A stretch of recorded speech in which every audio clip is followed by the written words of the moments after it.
Hello doctor நிகழ்ச்சியில் இன்றைக்கி எதை பற்றி பேச போகிறோம் அப்படின்னா, உலக ரெட் கிராஸ் தினம் அப்படிங்கிறது வந்து லாஸ்ட் வீக் நம்ம கடைப்பிடிச்சோம். அந்த நாள் வந்து நினைவாக நம்ம இன்றைக்கி வந்து டாக்டர், அதாவது யாருன்னா டாக்டர் பி யோகேஸ்வரன் அவங்களோட நம்ம வந்து நேர்முகத்தில் வந்து இணைய போகிறோம். எதை பற்றி பேச போகிறோம் அப்படின்னா, பிளட் டொனேஷன் பற்றி பேச போகிறோம், ரெட் கிராஸ் பற்றி பேச போகிறோம். இதை மாதிரி நிறைய விஷயங்கள் வந்து டாக்டர்கிட்ட பேச போகிறோம். ஸோ டாக்டரை வந்து வெல்கம் பண்ணிடலாம். வணக்கம் டாக்டர். வணக்கம். நல்லா இருக்கீங்களா? நல்லா இருக்கேன். ஓகே டாக்டர், ரெட் கிராஸ் பற்றி நம்ம வந்து இன்றைக்கி பேச போகிறோம். நிறைய விஷயங்கள், உங்கள்கிட்ட நிறைய கேள்விகள் நான் வச்சுருக்கேன். ஸோ ரெட் கிராஸ் அப்படின்னா என்ன டாக்டர்? முதல்ல first of all very thank you and inviting me. இதுதான் ஃபஸ்ட் டைம் நான் இதில் அட்டென்ட் பண்ணுறேன். ஸோ ரொம்ப நன்றி. இந்த மாதிரி ஒரு ஆக்சுவலாக நான் 8th அப்போது என்னை இன்வைட் பண்ணியிருந்தீங்க. அன்றைக்கி வேர்ல்ட் ரெட் கிராஸோட டே.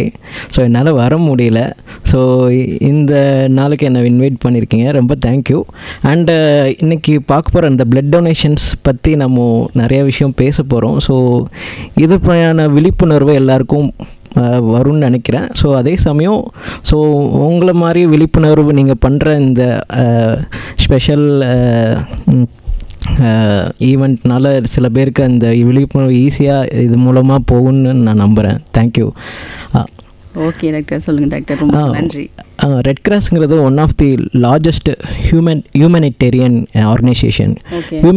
ஹியூமனிடேரியன் ஆர்கனைசேஷன்னா என்னென்னா, ஒரு மக்கள் மாசாக ஏதோ ஒரு வார்லேயோ இல்லை ஒரு எர்த்குவாக்லேயோ இல்லை ஃப்ளட்டுலேயோ ஸோ பீப்புள்ஸ் அதில் சஃபர் பண்ணக்கூடிய ஒரு பேசிக்கான சில விஷயங்கள் அவங்களுக்கு வராது. ஃபார் எக்ஸாம்பிள் ஃபுட்டுனாலும் சரி, ஷெல்டரு, போடுற உடைகள், அப்புறம் க்ளீனான வாட்டரு, அப்புறம் மெடிக்கல். ஸோ இந்த மாதிரி பேசிக்கான விஷயங்களை எடுத்துகிட்டு போய் அந்த மக்களுக்கு சேர்க்கறது தான் இந்த ரெட் கிராஸோட முதல் முக்கியத்துவமானதாக ரெட் கிராஸ் பார்க்குது. ஸோ அதே சமயம் என்னென்னா, இது ஃபஸ்ட்டு இதை ஆரம்பித்தவர் யாருன்னு பார்த்தீங்கன்னா மிஸ்டர் ஹென்ரி டொனாட்டன் சொல்லிட்டு அவர் தான் ஃபவுண்டர், ரெட் கிராஸோட ஃபவுண்டர்.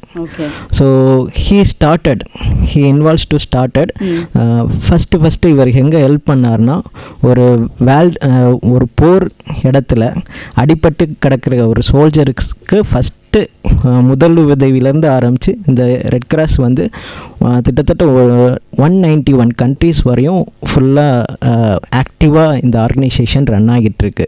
Super sir. இந்த ரெட் கிராஸ் வந்து ஹிஸ்ட்ரி வந்து நீங்கள் சொன்னீங்க. இது என்னென்ன மாதிரியான ஆக்டிவிட்டீஸ்லாம் வந்து ஈடுபட்டுருக்காங்க இந்த ரெட் கிராஸ் அமைப்பு? ஸோ ஃபஸ்ட்டு இதை ஒரு சின்ன ஹிஸ்ட்ரி மட்டும் நான் சொல்லிடுறேன், எப்போ இருந்து ஸ்டார்ட் பண்ணாங்கன்னு சொல்லிட்டு. சொல்லுங்கள். இன் 1859 ஹென்ரி டொனாட் வந்து he travel to north Italy. அவர் ஒரு பிஸ்னஸ் மேன் ஆக்சுவலாக. ஸோ அந்த பிஸ்னஸ் முடிச்சுட்டு ஹி அரைவ்ட் தட் பக்கத்தில் இருக்கிற ஒரு போர் முடிந்த ஒரு ஃபீல்டுக்கு அங்கே போயிருக்காரு. ஸோ அங்கே ஒரு ஃபைட் முடிஞ்சிருக்கு, அங்கே வார் முடிஞ்சிருக்கு. ஸோ அந்த வார் யாருக்குன்னு பார்த்தீங்கன்னா France and Austrian forces. So அந்த இடத்துல பார்த்தீங்கன்னா ஒரு 40,000 சோல்ஜர்ஸ் வந்து பாதி பேர் இறந்த மணியும், சில பேர் கால்கள் கைகள் சிவியர் இன்ஜுரிஸும் பல அடிகளும் இருந்த நிலைமையில் அந்த சோல்ஜர்ஸ் இருக்காங்க. ஸோ அவங்களுக்கு, அந்த சோல்ஜர்ஸ்க்கு ஒரு உதவியோ இல்லை டாக்டர்ஸோ அங்கே ஹெல்ப் பண்ணுறதுக்கு நார்மல் பீப்புள்ஸ், ஆர்டினரி பீப்புள்ஸோ யாருமே இல்லை. ஸோ அவர் அந்த நேரத்தில் என்ன பண்ணுறாருன்னா, அங்கே இருக்கிற ஒரு லோக்கல் வில்லேஜர்ஸை ஆர்கனைஸ் பண்ணுறாரு. ஸோ ஆர்கனைஸ் பண்ணி ஒரு டீமாக ஆர்கனைஸ் பண்ணி இன்க்ளூடிங் உமன், எஸ்பெஷலி உமன்ஸையும் சேர்த்து, ஸோ அந்த இருக்கிற சோல்ஜர்ஸை ஈக்குவலி ரெண்டு பக்கமும் சரி, அந்த வாரில் ஈட் பண்ண ரெண்டு பக்கமுமே ஸோ ஈக்குவலான ஒரு முதல் உதவியும், அவங்களுக்கு தேவையான ஃபஸ்ட் எய்ட் ட்ரீட்மெண்ட்டும், ஸோ எல்லாமே அந்த இடத்துல சப்போர்ட் பண்ணியிருக்காரு. ஸோ ஆஃப்டர் தட் இதெல்லாம் பண்ணி முடிச்சப்பட்டிக்கு ரிட்டன் டு, ஆக்சுவலாக அவர் எங்கேருந்து வந்தார்னா சுவிட்சர்லாண்ட். அங்கே சுவிட்சர்லாண்டில் ஜெனிவான்னு சொல்லிட்டு அங்கே ஒரு அங்கேருந்து அவர் வந்தார். ஸோ அங்கே போயிட்டு அவர் ஒரு சின்ன ஒரு புக்கை எழுதுறாரு. ஸோ மெமரி ஆஃப் சால்ஃப்ரான்னு சொல்லிட்டு ஒரு புக்கை எழுதுறாரு. அந்த புக்கில் வந்து 2 பாயிண்ட் மெயினாக ப்ரொப்போஸ் பண்ணுறாரு. So voluntary relief societies in every country மொதல் பாயிண்ட்டு. 2வது point international agreement to help wounded soldiers. So இந்த ரெண்டு விஷயமே வந்துன்னா ஃபுல்லாக வேர்ல்டு வைடாகவும் சரி ஐடியாஸும் சப்போர்ட்டும் அக்ராஸ் தி ஈரோப் ஃபுல்லாக கிடைக்கிது. ஸோ இது ரெண்டுமே கிடைக்கிறதுனால ஸோ இவரோட வரவேற்பு அதிகமாகுது. ஸோ இதில் ஆரம்பித்த சர்வீசஸ் தான் ரெட் கிராஸோட ஆர்கனைசேஷன் இத்தனை கண்ட்ரீஸ்க்கும் போகிறதுக்கு உதவியாக இருந்தது. ஸோ மெயினாக இவங்க ஃபஸ்ட்டு என்னென்னா so emergency medical aid. So ஒரு டிசாஸ்டர் ரிலீஃப்லேயும் சரி, ஒரு எர்த்து குவாக்லேயும் சரி, ஃப்ளட்டுலேயும் சரி, ஸோ ஒரு பிளட் டொனேஷனும் சரி, ஸோ அந்த மக்களுக்கு தேவையான அடிப்படை விஷயங்களை எடுத்துகிட்டு போகிறது அவங்களுக்கு முக்கியமான விஷயம். அதே சமயம் சப்போர்ட் ஃபார் ரெஃப்யூஜஸ், அப்புறம் சப்போர்ட் ஃபார் பிரிஸ்னர்ஸ் ஆஃப் வார்.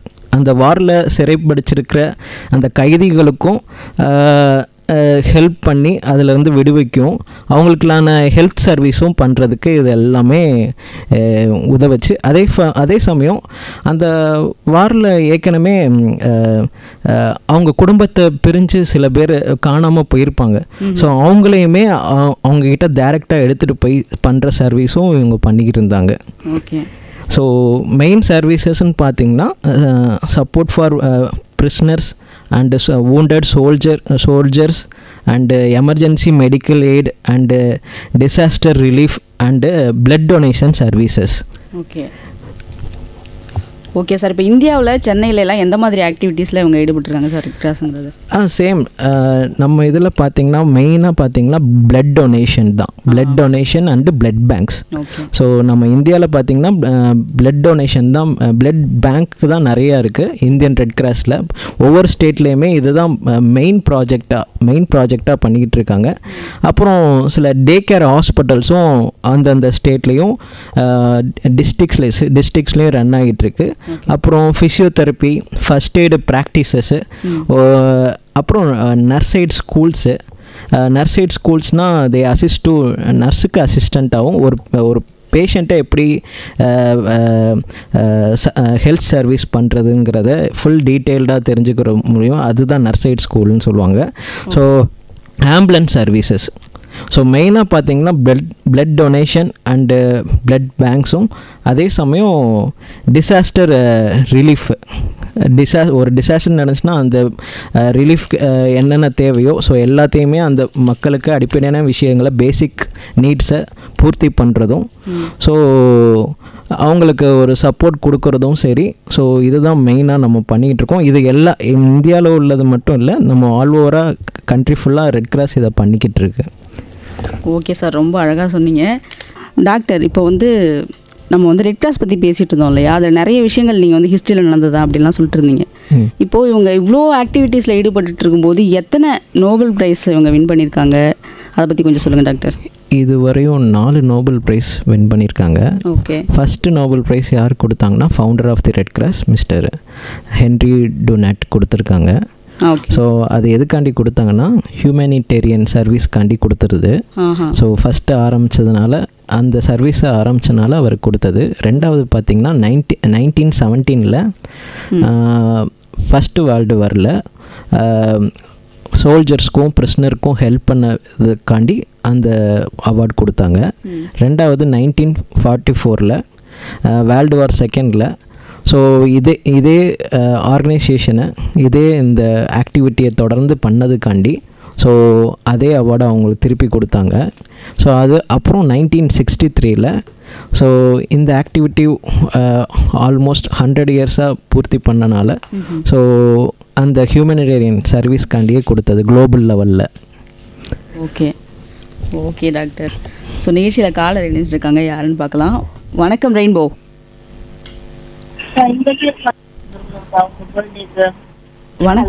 வணக்கம், யார் பேசுறீங்க இங்கிருந்து? பம்மல்ல இருந்து உமா மகேஸ்வரி பேசுறேன். ஓகே மேம், டாக்டர் கிட்ட உங்களோட கேள்விகளை கேளுங்க மேம். Hello doctor. சொல்லுங்க மேடம். இப்போ எனக்கு என்ன டவுட்னா, இப்போ பிளட் டொனேஷன் பண்றது ஜென்ட்ஸ் தான் மோஸ்டா பண்ணணும், லேடிஸ்க்கு பீரியட்ஸ் வரவே பண்றது கொஞ்சம் அவாய்ட் பண்ணுங்க அப்படின்ற மாதிரி சொல்றாங்க. இது உண்மையா டாக்டர்? அப்படிலாம் இல்லை. ஃபஸ்ட்டு ஜென்ஸ் ஃபீமேல்ஸும் பண்ணலாம், மேல்ஸும் பண்ணலாம். இவங்க பண்ணணும் இவங்க பண்ணக்கூடாதுன்னு அந்த மாதிரி எந்த ஒரு இதுவும் கிடையாது. ஸோ அது என்ன சில விஷயங்கள் என்னென்னா, ஒரு டோனரானா ஃபிட்னஸ் இது இருக்கணும்னு சொல்லி நம்மளோட நேஷ்னல் பிளட் ட்ரான்ஸ்ஃபியூஷன் கவுன்சில் வந்து ஒரு ரூல் வச்சுருக்காங்க. ஸோ யாரெல்லாம் உமன்ஸ்னால் எந்தெந்த டைமில் டொனேட் பண்ணணும், மேல்ஸ்க்கெலாம் எந்தெந்த விஷயங்கள் இதெல்லாம் ஹிஸ்ட்ரியை பொறுத்து, அதாவது இப்போது மேல்னு பார்த்திங்கன்னா சில டயபெட்டிக் இருக்கலாம், சில மாதிரி சில விஷயங்கள் இருக்கும். அந்த ஃபீமேல்ஸ்க்குன்னு பார்த்திங்கன்னா அந்த பீரியட்ஸுங்கிற போது சில கொஞ்சம் ரிஸ்ட்ரிக்ஷன்ஸ் இருக்குது. ஃபார் எக்ஸாம்பிள், ஒரு பீரியட்ஸுங்கிற போது 1லேருந்து ஒரு 5 நாள் வரையும் வரும், சில பேருக்கு 3 நாளில் முடியும். சரிங்களா? ஸோ இப்போ 1லேருந்து 5 நாள் கூட அந்த பீரியட்ஸ் இருந்துச்சுன்னா அந்த டைமில் மட்டும் பிளட் டொனேட் பண்ண வேணாம்னு சொல்லுவோம். ஸோ அடுத்த நாள் நீங்கள் எல்லாமே 5th டேயில் உங்களுக்கு ஃபுல்லாகவே கம்ப்ளீட்டாக நின்றோம், உங்களுக்கு பெயின் இருக்காது, ஸோ உங்களுக்கு டயர்ட்னஸ் இல்லை, ரிலீஃபாக இருக்கீங்க, ஸோ எந்த ஒரு சிரமமும் இல்லைன்னா நீங்கள் தாராளமாக 6th டேயை நீங்கள் டொனேட் பண்ணலாம். அதே சமயம் அந்த எப்பயுமே ஒரு பிளட் டொனேஷன் பண்ணுறதுக்கு முன்னாடி உங்களுக்கு ஹெச்பின்னு சொல்லிட்டு ஒன்று பார்ப்பாங்க, அதுதான் ஹீமோக்ளோபின். ஸோ உமன்ஸ்க்கு பொறுத்த வரைக்கும் பார்த்திங்கன்னா 12.5க்கு மேலே இருக்கணும். உமன்ஸாக இருந்தாலும் சரி, மேல்ஸாக இருந்தாலும் 12.5க்கு மேலே இருந்தால் தாராளமாக டொனேட் பண்ணலாம். நீங்கள் 6th டேயில் நீங்கள் 12.5க்கு மேலே உங்கள் ஹீமோக்ளோபின் இருந்துச்சுன்னா நீங்கள் தாராளமாக டொனேட் பண்ணலாம், எந்த ஒரு இதுவும் கிடையாது. ஓகே, வேறு ஏதாவது இருக்கா? இல்ல டாக்டர். நன்றி. அடுத்த நேயர் வணக்கம். ஹலோ, வணக்கம். வணக்கம், யார் பேசுறீங்க இங்கிருந்து? நான் வேலூர் மாவட்டம் காட்பாடியிலேருந்து சந்திரசேகர் பேசுறேன் மேம். வணக்கம் சார். டாக்டர் கிட்ட உங்களோட சந்தேகங்களை கேளுங்க சார். டாக்டர், 2 கேள்விகள் இருக்கு. சொல்லுங்க மேடம். இந்த பிளட் நம்ம டொனேட் பண்றோம், அந்த டொனேட் பண்ணி முடிச்ச உன்னையுமே எவ்வளவு நாள் மறுபடியும் அதே அளவு பிளட் அப்படிங்கறது நம்ம உடம்புல ஊறி வரும்? மேம் 24 ஹவர்ஸ்லேருந்து 48 ஹவர்ஸ்க்குள்ளே நமக்கு திருப்பி வந்துடும். 48 ஹவர்ஸ். ஆமாம். ஓகே, சரி, டிபெண்ட்ஸ் ஆன் ஒவ்வொரு பாடி. சொல்லுங்க. ஹீமோகுளோபின் லெவல்ஸ் அப்படிங்கிற ஒரு விஷயம் இருக்கு பிளட்ல, அது ரொம்ப முக்கியங்கிறாங்க. எந்த லெவல் ஹீமோகுளோபின் இருந்ததுன்னா பிளட் டொனேட் பண்ண முடியும், யாருக்கு டொனேட் பண்ண முடியாது? ஒரு விஷயம் நான் சொல்லிடுறேன். ஒரு பிளட் டொனேஷன் பண்ணுறீங்கன்னா அதுக்கு எலிஜிபிலிட்டி ஹீமோகுளோபின் 12.5க்கு மேலே இருந்தால் நீங்கள் டொனேட் பண்ணலாம். அதே சமயம் ஒரு நார்மலான மேல்ஸ்க்கு எவ்வளோ இருக்கணும், ஃபீமேல்ஸ்க்கு எவ்வளோ இருக்கணும்னு இருக்குது ஹீமோக்ளோபின். இப்போ ஃபீமேல்ஸுக்கு பார்த்தீங்கன்னா நார்மலாக 12 to 15 இருக்கணும் ஹீமோக்ளோபின். மேல்ஸ்க்கு பார்த்தீங்கன்னா 13 to 17 இருக்கணும். ஸோ மினிமம் 13லேருந்தே பிளட் டொனேட் பண்ண ஆரம்பிக்கலாமா? 12.5க்கு மேலே இருந்தாவே நீங்கள் டொனேட் பண்ணலாம். எத்தனை வயதுல? 18 இயர்ஸ்க்கு மேலே இருந்தால் டொனேட் பண்ணலாம் மேடம். எவ்வளோ சார்? 18 இயர்ஸ். 18. ஓகே. ஆமாம். ஸோ 18 இயர்ஸ்க்கு மேலே இருந்தால் நீங்கள் தாராளமாக டொனேட் பண்ணலாம். Okay, thank you sir. ரொம்ப தேங்க்யூ. நன்றி. இப்போ 18 சொன்னீங்களே, 18 ஏஜ் சொல்கிறீங்களா இல்லை 18 அப்படிங்கிறது? 18 இயர்ஸ். ஓகே, அதுக்கு குறைவாக இருந்து பண்ணுனா என்ன டாக்டரா? அதான் மேம், நான் சொன்னபடி நம்மளோட நேஷ்னல் பிளட் ட்ரான்ஸ்ஃபியூஷன் கவுன்சில் வந்து யார் பிளட் பேங்க்னாலும் சரி, ஒரு பிளட் டொனேஷன் கேம்ப் நடத்தினாலும் சரி, ஒரு டோனராக இருந்தாலும் சரி, ஸோ குறிப்பிட்ட ரூல்ஸ் வந்து நம்ம இந்தியா ஃபுல்லாக அதுக்கு அடாப்ட் பண்ணி வச்சுருக்காங்க. ஸோ அந்த ரூலை எல்லாருமே ஃபாலோ பண்ணும். இதே இது கம்பேர்ட் டு அமெரிக்காலாம் பார்த்திங்கன்னா அவங்க வெயிட்டை வச்சு இது பண்ணுவாங்க. நம்ம இதில் வந்து நம்மளோட ரேஸஸ் பொறுத்து அதுக்கேற்ற மாதிரி இந்த 18 இயர்ஸ் கம்ப்ளீட் ஆகணும்னு அந்த இது வச்சுருக்காங்க. ஓகே டாக்டர், அடுத்த நேரம் யாருன்னு பார்க்கலாம். வணக்கம் ரெயின்போ. வணக்கம். வணக்கம் சகோதரி, வேலூர்லேருந்து சுவாமிநாதன் பேசுகிறேன். வணக்கம் சகோதரர். டாக்டர் உங்களோட கேள்விகளை கேளுங்க. ஐயா வணக்கம். வணக்கம் ஐயா. உலக செஞ்சிலுவை தின நாளை வந்து கடந்த வாரம் கொண்டாடணும். அதை வந்து நினைவு கூறத்தக்க ஒரு நிகழ்ச்சி. உண்மையிலே உங்களுக்கு வாழ்த்துக்கள். தேங்க்யூ. இஸ்லாமிய நாடுகளில் கூட செம்பிறை சங்கம் என்கிற பெயரில் வந்து சிறப்பாக செயல்பட்டு கொண்டிருக்கிறார்கள். பேரிடர் காலம், போர்க்காலங்களில் நீங்க செய்யறீங்க. அதே போல ஆதரவற்றவர்களுக்கு, மாற்றுத்திறனாளிகளுக்கு, இது போன்றவர்களுக்கு என்ன மாதிரி வந்து நீங்க உதவி செய்றீங்கன்றதையும் தெரிஞ்சுக்கணும். ஆமா, இப்போ ரத்த தானத்தை பொறுத்து இப்போ ஒரு சகோதரி பேசுனாங்க. ரத்த சோகைன்றது பெண்களுக்கு அதிகமாவே இருக்கு. ஆமா, இந்த அறிவால் செல் ரத்த சோகை அப்படின்ட்டு இருக்கு. இந்த மாதிரி வந்து எந்தெந்த மாதிரி வந்து நோய் இருக்கிறவங்க எல்லாம் வந்து ரத்த தானம் செய்யக்கூடாது, எந்த மாதிரி சூழ்நிலையில வந்து ரத்த தானம் செய்யக்கூடாது அப்படின்றதையும் கொஞ்சம் தெளிவுபடுத்தணும். இங்க வந்து இந்த வேலூர்ல வந்து எடுத்துக்கிட்டாங்க இருக்குங்க, நம்ம கோட்டை எதிரிலேயே வந்து செஞ்சிலுவை சங்கம் இருக்கு, சிறப்பான ஒரு சேவையை செய்துட்டு இருக்கீங்க. மனித குலத்துக்கு இது வந்து உண்மையிலேயே வந்து ஒரு பெரிய ஒரு பயனுள்ளதா இருக்குது. அத வந்து நம்ம நினைவு கூறத்தக்க ஒரு நாள்ல இந்த வாரத்துல வந்து உண்மையிலேயே உங்களுக்கு உங்களுடைய சங்கத்துக்கும் உலக அளவுல வந்து செயல்பட்டு கொண்டிருக்கிற சங்கத்துக்கும் வந்து நாங்க உண்மையிலே வாழ்த்துக்களை தெரிவிச்சுக்கிறோம் நேயர்கள் சார்பா. எனக்கு வந்து இந்த விளக்கத்தை கொஞ்சம் தெளிவா சொல்லுங்க, நான் வானொலியில கேட்டுக்கிறேன். நன்றி நன்றி. ஃபஸ்ட்டு கேள்வி என்னென்னா, நீங்கள் அந்த மாதிரி ஆதரவற்றவங்க, ஹேண்டிகேப்ஸு அவங்களுக்கெலாம் எப்படி ஹெல்ப் பண்ணுறோன்னா, அவங்க இப்போது நீங்கள் அங்கங்கே ஒரு டீம் இருப்பாங்க. ஸோ அங்கேருந்து அவங்க கம்யூனிகேட் பண்ணி அந்த நபரோட டீட்டெயில்ஸு அதெல்லாம் கொடுப்பாங்க. ஸோ எங்கள் ஆர்கனைசேஷன் மூலமாக அதுக்கு டைரெக்டாக அந்த ஹெல்ப் பண்ணுவாங்க. ஸோ அதே சமயம் இந்த பெண்களுக்கு இரத்த சோகை அதிகமாக ஏற்படுறதுக்கு காரணம் பார்த்திங்கன்னா, அவங்க மாதம் அந்த மாதவிடாயை ஃபேஸ் பண்ணுவாங்க. இப்போ நம்ம ஆண்களாக இருந்தால் நம்ம ஒரு வாட்டி விட நம்ம பாடியிலேருந்து பிளட்டு வெளியில் போகாது. ஸோ அதுதான் மெயின் ரீசன். நம்ம பிளட்டு வெளியில் போகாதனால நம்ம அடிக்கடி டொனேட் பண்ணுறோன்னு நம்ம சொல்கிறோம் மேல்ஸை. ஸோ ஃபீமேல்ஸ் பார்த்திங்கன்னா மாதம் அந்த மாதவிடாயை ஃபேஸ் பண்ணுறதுல அவங்ககிட்ட இருந்து ஒரு 30 to 60 ml பிளட்டு வந்து மாதம் வெளியில் போகும். ஸோ அதனாலே ஈஸியாக அவங்க இரத்த சோகை ஈஸியாக வரும். இப்போ நார்மலாக நான் அப்போ சொன்ன மாதிரியே ஒரு ஃபீமேல்ஸ்க்கு 12 to 15 இருந்தால் நம்ம போதும். ஆனால் பிளட் டொனேஷனுக்கு 12.5 இருக்கணும். ஸோ அந்த 12ங்கிறது நார்மல் தான். சில பேர் அதுவே ரத்த சோகைன்னு நினச்சிப்பாங்க, பிளட் டொனேஷன்லேருந்து ரிஜெக்ட் ஆகிறதுனால. ஸோ அப்படிலாம் இல்லை. ஸோ 12ங்கிறதே நார்மல் தான். ஸோ இந்த மாதிரி மாதம் அவங்க மாதவிடையை ஃபேஸ் பண்ணுறதுனால அவங்களுக்கு அந்த ஹீமோக்ளோபின் அப் அண்ட் டவுன் இருந்துக்கிட்டே தான் இருக்கும். 11 இருக்கும், கொஞ்ச நாள் ஒரு 10 டேஸ்க்கு அப்புறம் பார்த்திங்கன்னா திருப்பி 12 அந்த மாதிரி இன்க்ரீஸ் ஆகிட்டே இருக்கும். ஸோ அவங்களோட டயட், அயன் டயட்டை நம்ம கரெக்டாக அதை ஃபாலோ பண்ணாங்கன்னா ஆல்மோஸ்ட் அவங்க அந்த ஹீமோக்ளோபினை கரெக்டாக ஃபாலோ பண்ண முடியும். அவங்க 12.5 மேலே இருந்தால் ஈஸியாகவும் பிளட்டும் டொனேட் பண்ண முடியும்.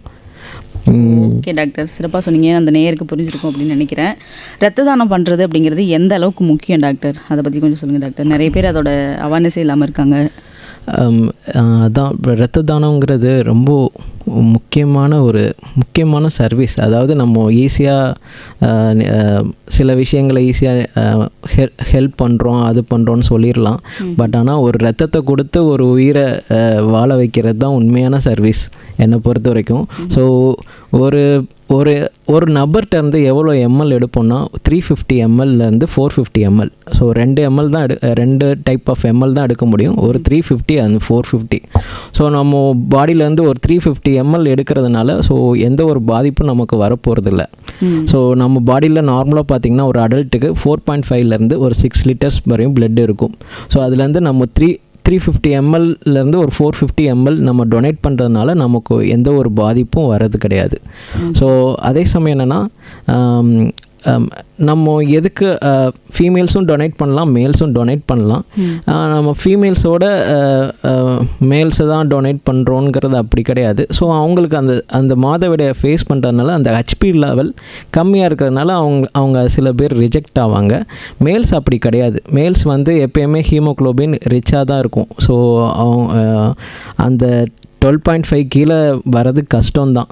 ஸோ அது சில பேர் பார்த்திங்கன்னா அந்த ஹீமோக்ளோபின் ரொம்ப அதிகமாக இருக்கும் மேல்ஸ்க்கு பார்த்திங்கன்னா. ஸோ நார்மல் மேல்ஸ் பார்த்திங்கன்னா 13 to 17 இருக்கணும். அவங்களுக்கு பார்த்திங்கன்னா 18 19 இல்லை 20 கூட வரும். அது ஒரு டைப் ஆஃப் காம்ப்ளிகேஷன். அது பேர் பாலிசைத்தீமியா வீரான்னு சொல்லுவாங்க. ஸோ அதுலேயே 2 டைப் இருக்குது, ப்ரைமரி அண்டு செகண்ட்ரின்னு சொல்லுவாங்க. ஸோ இந்த ப்ரைமரிங்கிறது வேறு, இந்த செகண்ட்ரிங்கிறது என்னென்னா மேல்ஸ் பார்த்திங்கன்னா கரெக்டான ஃபுட்டை கரெக்டாக ஃபாலோ பண்ண மாட்டாங்க, சிகரெட் ஸ்மோக்கிங் அதிகமாக எடுப்பாங்க, அப்புறம் டெய்லி ரொட்டீன் லைஃப் கரெக்டாக இருக்குது, கண்ட நேரத்தில் தூங்குறது, கண்ட நேரம் எழுந்திரிக்கிறது. ஸோ இந்த மாதிரி ரெகுலர் ஆக்டிவிட்டி இல்லாதனால ஹீமோக்ளோபின் ரொம்ப அதிகமாக இருக்கும் அவங்களுக்கு. ஸோ அவங்களெலாம் டொனேட் பண்ணாமல் இருந்தாங்கன்னா அந்த பிளட் செல்ஸே ரொம்ப திக்காக இருக்கும், அயன் ஓவர்லோடடாக இருக்கும். ஸோ இதனால சில காம்ப்ளிகேஷன்ஸ் அவங்களுக்கு லேட்டராக வர்றதுக்கு வாய்ப்பு இருக்குது. ஸோ அதனால தான் நம்ம மேல்ஸை வந்து அதிகமாக டொனேட் பண்ண சொல்கிறோம். ஓகே, இந்த மாதிரி பிரச்சனை இருக்கிறவங்க பண்ணக்கூடாதுன்னு தான் எடுக்கணும். அதாவது ஆக்சுவலாக பார்த்தீங்கன்னா 17 வரையும் நம்ம டொனேட் பண்ணலாம். ஸோ ஆஃப்டர் 18க்கு அப்புறம் ரொம்ப அதிகமாகிடுச்சுன்னா அதுக்குள்ளான என்னென்ன ப்ரிகாஷன்ஸ் இதோ அதை அந்த அட்வைஸ் கொடுத்துட்டு அவங்க பிளட்டை வந்து வேஸ்ட் பண்ணணும். ஆக்சுவலாக பிளட் எடுத்து வேஸ்ட் பண்ணணும்.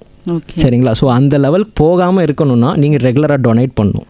ஸோ 18க்கு மேலே போகாமல் இருக்கணும்னா நீங்கள் ரெகுலராக நீங்கள் டொனேட் பண்ணிங்கன்னா அது கரெக்டாக நம்ம அந்த ஹீமோக்ளோபினை மெயின்டைன் பண்ண முடியும். ஸோ இப்போ நார்மலாக நான் கேம்ப் போகிறேன்னா ஒரு 100 பீப்புள்ஸ் இருக்காங்கன்னா அதில் ஒரு 6 பீப்புள்ஸ் 4 பீப்புள்ஸ் அது வந்துடுறாங்க. அபோவ் 18 ஹீமோக்ளோபின் இருக்கிறத நம்ம பார்க்க முடியுது.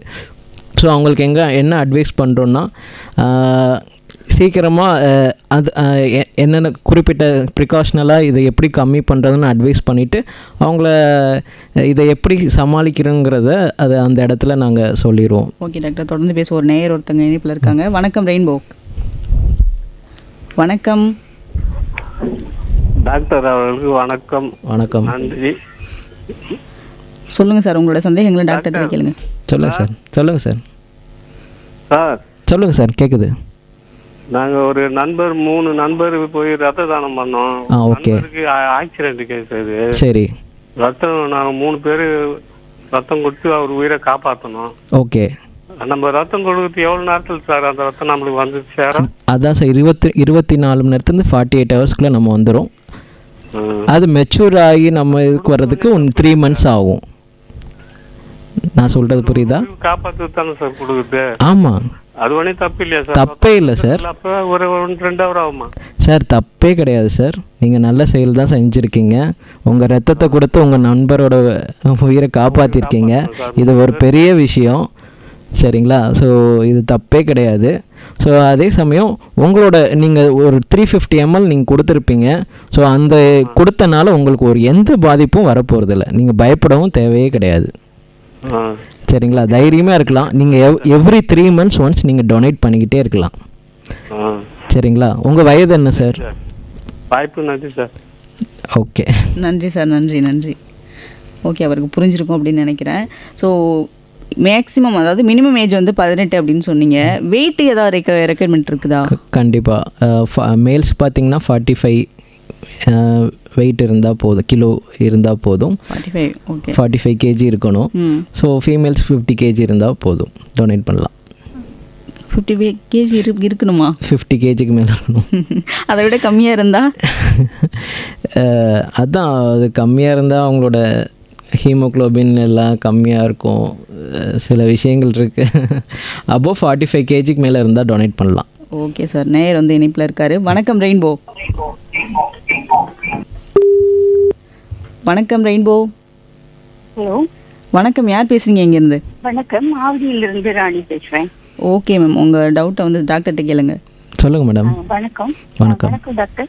டாக்டர், இந்த பிளட் டொனேஷன் போகும்போது நான் காலேஜ் படிக்கும்போது என்சிசி கேம்ப் அட்டென்ட் பண்ண போகும்போது கேம்ப்ல வந்து பிளட் டொனேஷன் கேம்ப் வச்சாங்க. சரி. என்ன சொன்ன, வெயிட் பார்த்தாங்க. வெயிட் பார்த்துட்டு எனக்கு லோ வெயிட்டா இருக்கிறதுனால நீங்க பிளட் டொனேஷன் பண்ண முடியாது நாங்க டாக்டர். ரொம்ப மனசு கஷ்டமா இருந்தது. அப்படி ஒரு இதுவும் இருக்குதா, ஒரு பாயிண்ட்டும் இருக்குதா? ஆமா, கண்டிப்பா. உங்க வெயிட் எவ்வளவு இருந்தீங்க அப்போ? அது எனக்கு கரெக்டா ஞாபகம் இல்ல. ஆனா வந்து பண்ணக்கூடாது அப்படின்னு சொல்லிட்டாங்க. ஆனா அதே இது ஆஃப்டர் 6 months அடுத்த கேம்ப் வரும்போது நான் வந்து கேம்ப் அட்டென்ட் பண்ணி பிளட் டொனேஷன் கொடுத்து நான் சர்டிபிகேட் கூட வாங்கியிருக்கேன் சார். அதான் நான் எனக்கு என்ன டவுட்னா, எதனால வெயிட் பார்த்துட்டு வேண்டாம் நாங்க அந்த இதுதான் நான் கேட்குறேன். ஒன்றுமே இல்லை சார், ஒன்றுமே இல்லை மேடம். அதாவது ஒரு டோனராக நீங்கள் தான் முக்கியம். ஒரு பிளட் டொனேஷன் வரீங்கன்னா ஆஸ் எ டோனராக நீங்கள் தான் முக்கியம். ஸோ அந்த இடத்துல டாக்டர் வந்து உங்கள் வெயிட்டு, ஏஜு, சில கொஸ்டின்ஸும் கேட்பாங்க. நீங்கள் அந்த அந்த கொஸ்டின்ஸு, அந்த பிளட் டோனரோட கொஸ்டின்ஸ்லாம் பார்ப்பீங்க. யாரெல்லாம் டொனேட் பண்ணலாம், யாரெல்லாம் டொனேட் பண்ணக்கூடாது, சில கேள்விகள்லாம் வச்சுருப்பாங்க. அதில் ஒன் ஆஃப் தி கேள்வி தான் அந்த வெயிட்டுங்கிறது. ஸோ அந்த வெயிட்டை பொறுத்து தான் உங்களோட ஹோல் பிளட்டும் இருக்கும். ஹோல் பிளட் ஒரு குண்டா இருக்கிறவங்களுக்கு நிறைய பிளட் இருக்குமா அப்போ? அப்படி இல்லை மேடம். இப்போ வந்து பிளட்டை வந்து ஹோல் பிளட் இப்போ வந்து நம்ம உங்ககிட்ட இருந்து 350 ml எடுக்கிறோன்னு வைங்களேன், உங்களோட பாடி ஆஃப் வெயிட் வந்து அபோவ் 45 kgக்கு மேலே இருக்கணும்.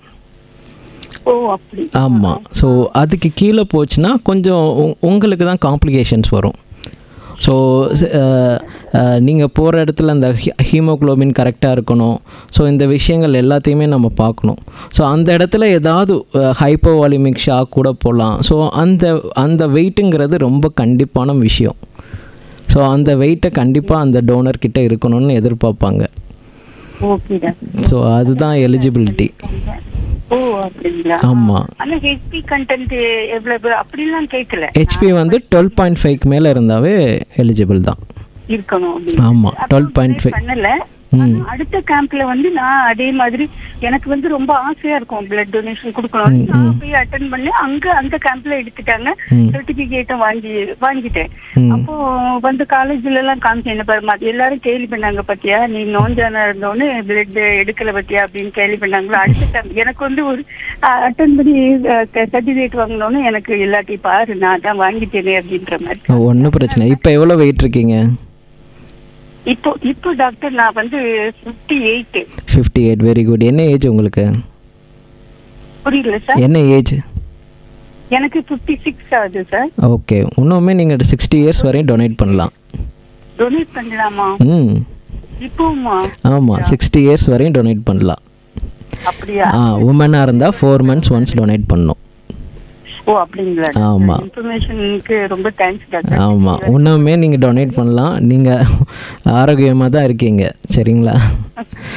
Okay doctor. Okay okay. நன்றி டாக்டர். இப்போ வந்து பெண்கள் வந்து பிளட் டொனேஷன் பண்ணுறதுக்கு பண்ணதுக்கப்புறம் ஒரு பர்டிகுலர் பீரியட் வந்து கேப் விடணுமா, இல்லை எவ்வளோ ரெகுலராக பண்ணலாம்? அதான் மேடம், 4 months கேப் வேணும். ஃபீமேல்ஸாக இருந்தால் 4 months கேப் வேணும். மேலாக இருந்தால் 3 months கேப் வேணும். ஓகே. கன்சீவாக இருக்கிறவங்க பிளட் டொனேஷன் பண்ணவே கூடாது. அவங்களுக்கு தான் பிளட் தேவைப்படும். Okay doctor. இப்போது டயபெட்டிஸ், பிபிலாம் அது கன்சீவாக இருந்தவங்களும் சரி, டெலிவரி ஆகிருப்பாங்கல்ல, டெலிவரி பண்ணியிருப்பாங்க, LSCS கூட பண்ணியிருப்பாங்க, ஸோ பிரெஸ்ட் ஃபீடிங்கில் இருப்பாங்க. ஸோ அவங்களுமே சர்ஜரி ஏதாவது பண்ணியிருந்தா அப் டு 1.5 years 2 years வரையும் நம்ம கேப் விடணும். 1.5 years? ஆமாம். பிரெஸ்ட் ஃபீட் பண்ணியிருக்க வரையும் நீங்கள் எடுக்கக்கூடாது. அது ஏன் டாக்டர்? ஃபுல்லாக ஏன்னா பேபிக்கு வேணும்ல, பேபி பார்க்கணும், அவங்களுக்கு பார்க்கணும். ஸோ அவங்களுக்கு தேவையான நியூட்ரிஷன்ஸ் எல்லாமே அவங்களுக்கு சேரணும். ஓகே. அப்போ அடிக்கடி நம்ம டொனேட் பண்ணால் நம்ம பாடி வீக் ஆகிடுங்கிறது அப்படிலாம் கிடையாது. ஸோ அந்த வீக்னஸ் எல்லாமே பார்த்தீங்கன்னா ஸ்ட்ரெஸ்ஸு, ஒரு ஆன்சைட்டினால தான். ஸோ சில பேருக்கு அந்த நீடில் ப்ரிக்னால பயம் வரும். சில பேர் பிளட்டை பார்த்தோன்னே டப்புன்னு மயக்க விடும். ஸோ இந்த மாதிரி காம்ப்ளிகேஷன்ஸ் இருக்கிறதுனால சில பேர் பயப்படுவாங்க வர்றதுக்கே. ஸோ நார்மலாக டொனேட் பண்ணுறவங்க ரெகுலராக வச்சுருப்பாங்க. ஸோ அவங்களுக்கு எந்த ஒரு ஃபியர் இருக்காது. அவங்க பாட்டு கொடுத்துட்டு அவங்க பாட்டு நடந்து போயிட்டே இருப்பாங்க. ஸோ அந்த ஃபியர்னால், அந்த ஒரு ஸ்ட்ரெஸ்னால தான் ஸ்டிமுலேட் ஆகிறது தான் அந்த அட்வர்ஸ் எஃபெக்ட்னு சொல்லுவாங்க. ஆஃப்டர் டிரான்ஸ்ஃபியூஷனுக்கு அப்புறம் வர்றது. ஸோ மயக்கமாகிறது, சில நிமிடங்கள் மட்டும் மயக்கமாவாங்க. ஸோ ஆஃப்டர் தட் கொஞ்சம் அவங்கள சில ஓரல் லிக்விட் கொடுத்து கொஞ்சம் அவங்கள ரிலாக்ஸ் பண்ணி கொஞ்சம் இது பண்ணால் ஒரு 10 to 15 minutes சரியாயிருவாங்க. ஓகே. அப்போ மயக்கம் போட்டு விழுந்த கேப்பில் நம்ம பிளட் எடுக்கணுமா? இல்லை, ஆக்சுவலாக டிபெண்ட்ஸ் ஆன் அந்த ஃபஸ்ட் டைம் உள்ளே வரப்போ தான் அந்த பயம் இருக்கும். ஆஃப்டர் கொடுக்க அது நார்மலாக அவங்க தெரிஞ்சுப்பாங்க. இது இவ்வளோதானாங்கிறத தெரிஞ்சுப்பாங்க. ஸோ ஃபஸ்ட் டைம் மட்டும் அந்த நீடில் ப்ரிக் போப்போ பயம் வரும். ஸோ அந்த நேரத்தில் அவங்கள கரெக்டாக நம்ம கவுன்சிலிங் பண்ணோன்னா அவங்க கரெக்டாக அதை ஃபாலோ பண்ணி அவங்கள அந்த அட்வர்ஸ் செக்டர்லேருந்து தடுக்க முடியும் அது. ஓகே. அந்த பயம்தான், சின்ன ஸ்ட்ரெஸ்னால டக்குன்னு வர ஒரு சின்ன மயக்கம் தான். ஸோ டிபெண்ட்ஸ் ஆன் அதுலேயே சில காம்ப்ளிகேஷன்ஸ் இருக்குது. அதுக்கேற்ற மாதிரி நம்ம அந்த டீம் கரெக்டாக ரெடியாக வச்சுருப்பாங்க. அந்த பிளட் டொனேஷனில் எமர்ஜென்சி கிட்டுன்ற எல்லாமே வச்சுருப்பாங்க. ஸோ ஒரு டோனருக்கு இந்த மாதிரி வந்துச்சுன்னா அந்த டீமுக்கு எல்லாருக்குமே தெரியும். ஸோ ஒரு டோனரை எப்படி பண்ணணும், ஸோ டாக்டரும் அந்த இடத்துல ரெடியாக அவைலபிலிட்டியாக இருப்பாங்க. ஸோ ஒரு டோனரை எப்படி சமாளிக்கணும்னு நல்லாவே தெரியும். ஓகே. ஸ்கூல் டேஸில் பிளட் டெஸ்ட் எடுத்து என்ன நெகட்டிவாக பாசிட்டிவா அப்படின்னு சொல்கிறதுக்காக பண்ணுவாங்களே, டெஸ்ட் பண்ணுவாங்களே, அப்போது வந்து வரிசையாக ஸ்டூடெண்ட்ஸ்லாம் நிற்கும் போது மயக்கம் போட்டு விழுந்த ஞாபகங்கள்லாம் எனக்கு வருது. நீட்டில் வந்து ஒரு நேயர் வந்திருக்காங்க, யாருன்னு பார்க்கலாம். வணக்கம் ரெயின்போ. வணக்கம் மேடம். வணக்கம், யார் பேசுகிறீங்க இங்கேருந்து?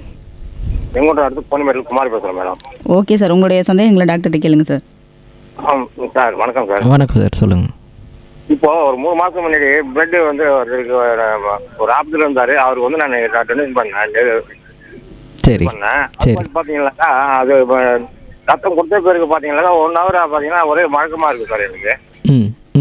சரி. அது மாதிரி வருது சார். சில டிபெண்ட்ஸ் ஆன், இப்போ அன்னைக்கு நைட்டு தூங்காமல் இருந்தீங்களா, சரியாக சாப்பிடாமல் இருந்தீங்களா, இல்லை சரியாக தண்ணி குடிக்காமல் இருந்தீங்களா, சில விஷயங்கள் இருக்குது. காலைல சாப்பிட்ருப்பீங்க, மத்தியானம் சாப்பிடாமல் இருக்கலாம். இல்லை காலைல சாப்பிடாமல் இருந்துட்டு மத்தியானம் சாப்பிட்ருப்பீங்க.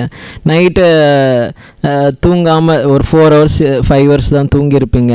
ஸோ அதனால பாடி டயர்டாகிறதுக்கு வாய்ப்பு இருக்குது. அதே மாதிரி தண்ணி லிக்விடு நீங்கள் எடுத்துக்கிற தண்ணி கம்மியாக இருந்தாலும் அந்த மாதிரி ஆகும். ஸோ அந்த நேரத்தில் என்ன ஆகும்னா உங்களோட வாட்டர் பேலன்ஸ் கம்மியாகும். ஸோ உங்கள் பாடியிலேருந்து டக்குன்னு ஒரு 350 ml எடுக்கிறோன்னா அதை காம்பன்சேட் பண்ணுற மாதிரி பாடி அந்த லிக்விட் பேலன்ஸ் பண்ணும். ஸோ அந்த நேரத்தில் அந்த பேலன்ஸ் பண்ணுறது உங்கள் உடம்புல அந்த கம்மியாக இருந்திருக்கலாம். ஸோ அதனால அந்த டைம் தேவைப்பட்டிருக்கலாம்.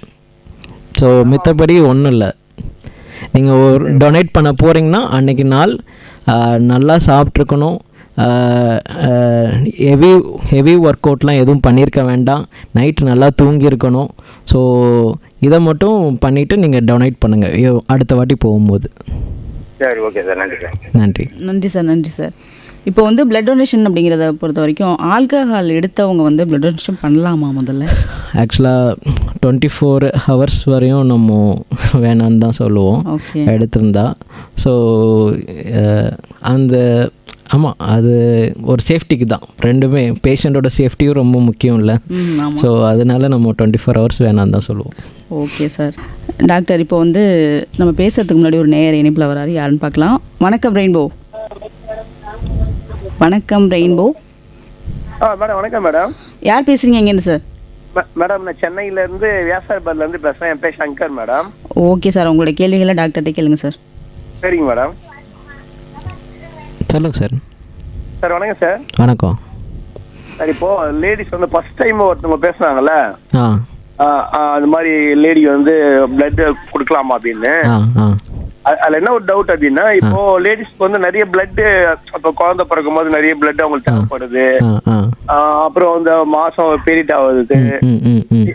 இப்ப இவங்க வந்து அந்த மேரேஜ் ஆகுறதுக்கு முன்னாடி கொடுக்கலாமா, இல்ல மேரேஜ் ஆனதுக்கு அப்புறம் கொடுத்தா நல்லா இருக்குமா அப்படின்னு ஒரு டவுட் சார்.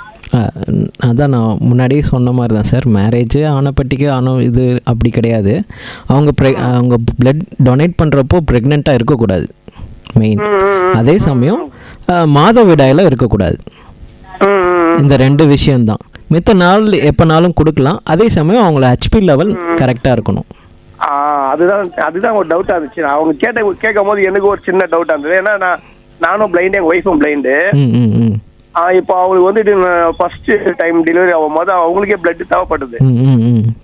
அப்போ உங்க சொந்தக்காரங்க யாருனாலும் கூட்டுவாங்க, உங்க ஹஸ்பண்ட் கூட்டுவாங்க அப்படின்னாங்க. நான் அங்க போய் நின்னேன். ஏன்னா பார்த்தோன்னே பிளைண்டுனால சரி நீங்க வேணாம், நீங்க சொந்தக்கார யாருன்னா கூப்பிடுங்க அப்படின்னாங்க. பட் எனக்கு தெரிஞ்சு சொந்தக்காரங்க யாருமே இல்லை மேடம் அப்படின்னா, அப்புறம் அந்த பிளட் கேம்ப்ல இருந்து அவங்களே போன் பண்ணி வர வச்சு அதுக்கப்புறம் பிளட் ஏத்துனாங்க.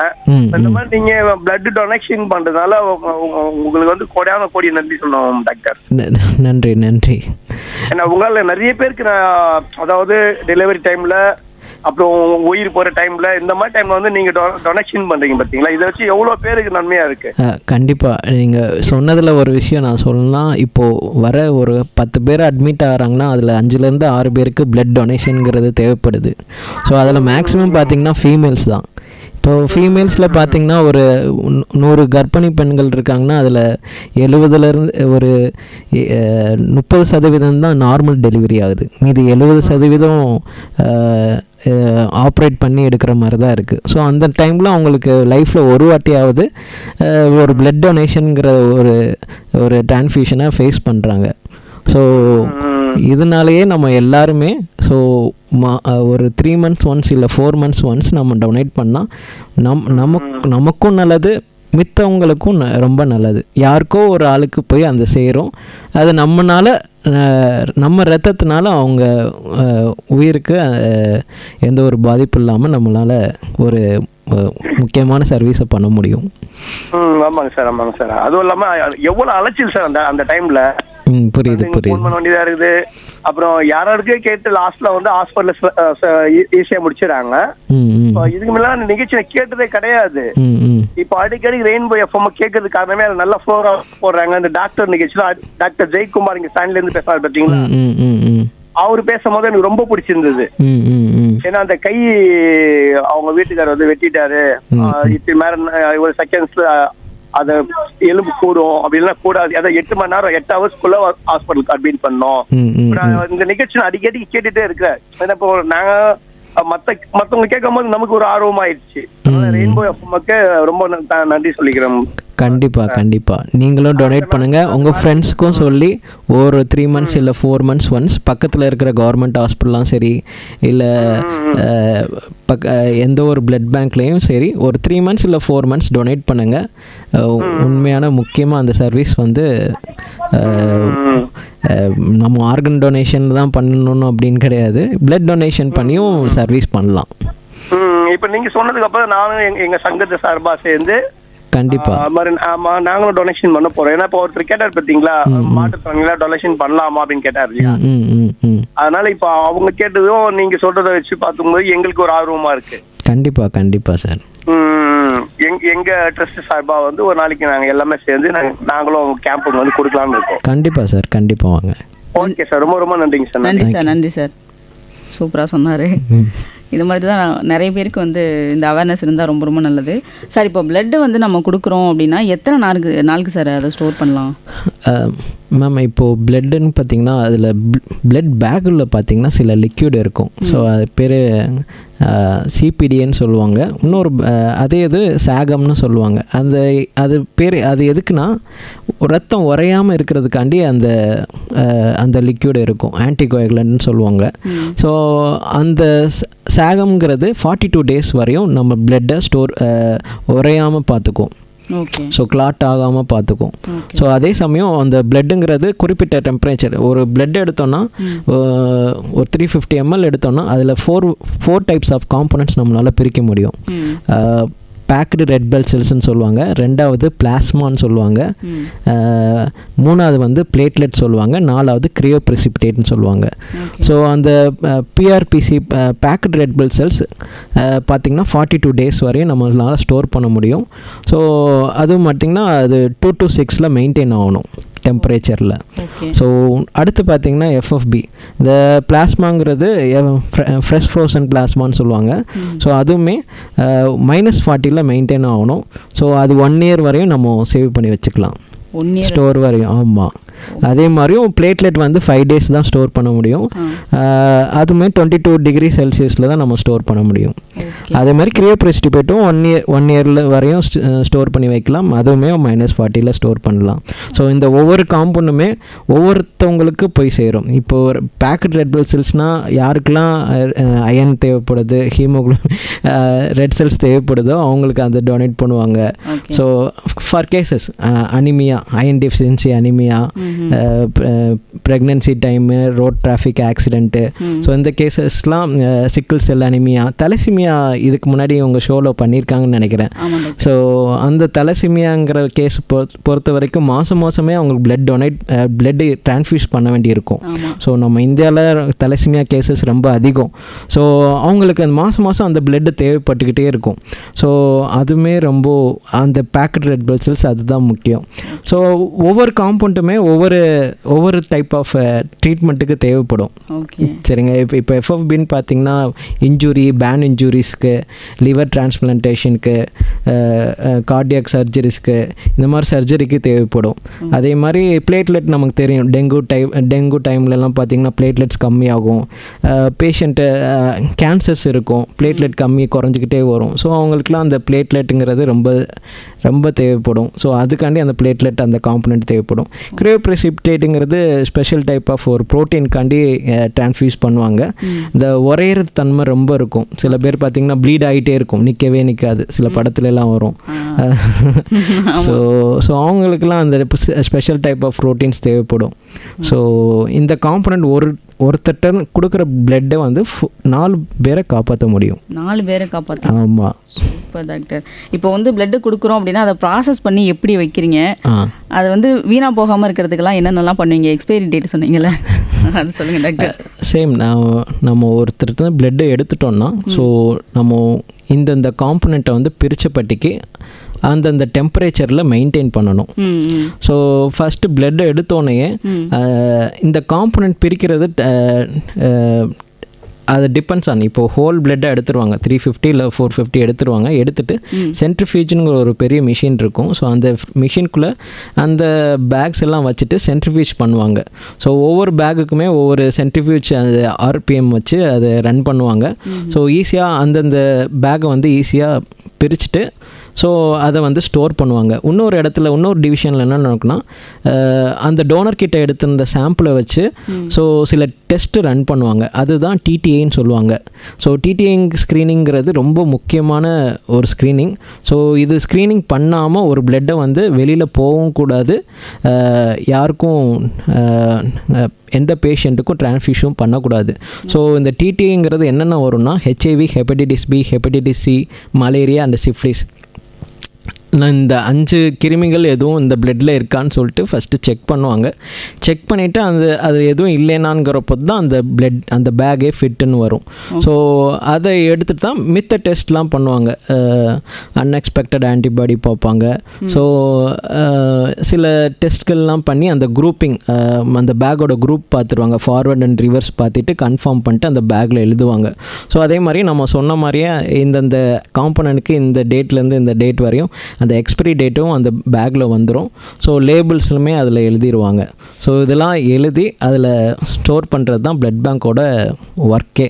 ஸோ அதே சமயம் ஒரு பேஷண்ட் அங்கேருந்து வந்து ஒரு பிளட்டு வேணும்னா அங்கே ரெக்வஸ்ட் லெட்ரு எல்லாமே கொடுத்துருப்பாங்க. ஸோ அந்த பேஷண்ட்டோட பிளட்டும் டோனரோட பிளட்டுமே கிராஸ் மேட்ச் பண்ணி அது மாதிரி குரூப்பிங்கும் கன்ஃபார்ம் பண்ணிட்டு தான் அந்த பிளட்டே அவங்கள்ட்ட கொடுக்கணும். ஓகே டாக்டர், ரொம்ப அழகாக சொன்னீங்க. இன்னும் வந்து நிறைய பேச வேண்டியது இருக்குது. நம்ம வந்து இன்னொரு நாள் பேசுவோம். ஏன்னா நிகழ்ச்சியோட நிறைவு பகுதிக்கு நம்ம வந்துட்டோம். நிறைய வந்து கேள்விகளுக்கு நல்லா அழகாக வந்து ஆன்சர் கொடுத்துருக்கீங்க. நிறைய பேரோட சந்தேகங்களும் தீர்ந்துருக்கும் அப்படின்னு நினைக்கிறேன். ஸோ வந்து இன்னொரு நாள் இன்னொரு நிகழ்ச்சியில் வந்து சந்திப்போம். இந்த உங்களோட பிஸி டைம் வந்து எங்களுக்காக கொடுத்ததுக்கு ரொம்ப ரொம்ப நன்றி doctor. Thank you so much. Thank you doctor. Thank you.